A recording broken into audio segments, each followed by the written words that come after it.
এই যে সবাই খালি বলে বলদিয়া বলদিয়া বলদিয়া কোম্পানির কাজ কি? এই যে দেন বলদিয়ার কাজ।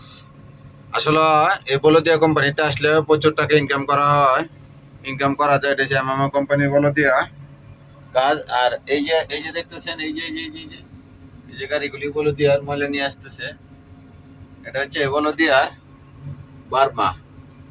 হচ্ছে রাইতের দৃশ্য। এই যে বলদিয়ার গাড়ির বার্মা ক্যাম্পের ময়লা এনে ফেলায়। এই যে দেখুন বার্মার মধ্যে কি এনে ফেলায়, আপনারা দেখুন সবাই।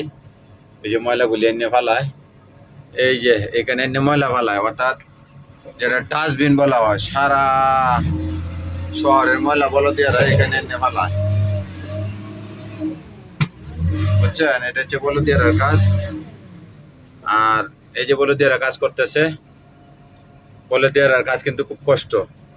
এই যে দেন ময়লা, এখানে বিলাই পচা, কুত্তা মরা, যত ধরনের পচা লচা আছে, ময়লা আবর্জনা সব নেয় এখানে ফালায়। এটা হচ্ছে বলদিয়ার কাজ। বেতন কম কিন্তু ইনকাম আছে। বলদিয়া আসলে ইনকাম আছে। প্রতিদিন প্রতি রাইতে 50 রিয়াল, 100 রিয়াল, 150 রিয়াল ইনকাম। বেতন কিন্তু 600 টাকা। বেতন 600 টাকা হইলেও ইনকাম প্রচুর। প্রতিদিন ইনকাম আছে বলদিয়ার।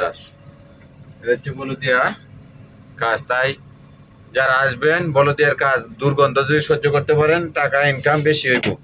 বুঝে শুনে আসবেন। আর অবশ্যই কাশিককে আসবেন। কাশিককে আসলে সমস্যা নাই। আর না হলে এই যেভাবে বলদিয়া বিষয় আসলে ইয়া করতে হবে। ওই যে লোকটা আছে, ওই যে মনে টুকাইতেছে 7 লাখ টাকা দিয়েছে।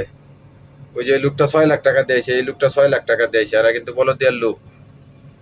সবাই ভিডিওটা বেশি বেশি করে দেখবেন, অন্যকে দেখার সুযোগ করে দিবেন এবং চ্যানেলটি সাবস্ক্রাইব করে রাখবেন। এটা এমামা কোম্পানির বলদিয়া বার্মা।